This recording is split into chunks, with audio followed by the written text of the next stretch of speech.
Imom Muslim rivoyat qilgan sahih hadisda Rasululloh sollallohu alayhi vasallam Dajjal haqida aytadi.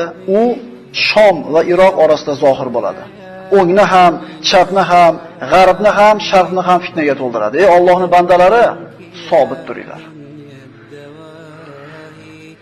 Dajjolga iymon keltirib, unga qattiq ergashganlar yahudlar bo'ladi.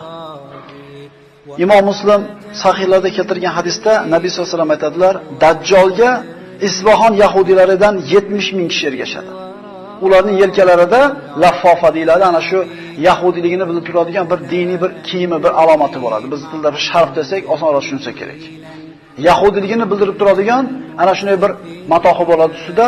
Yahudiylarning mana shu Isfahondan bo'lganlari 70 mingtasi unga birinchilardan bo'lib ergashadilar. Yahudiylarning dinlarida Dajjal chiqishida haqida ma'lumotlar bor.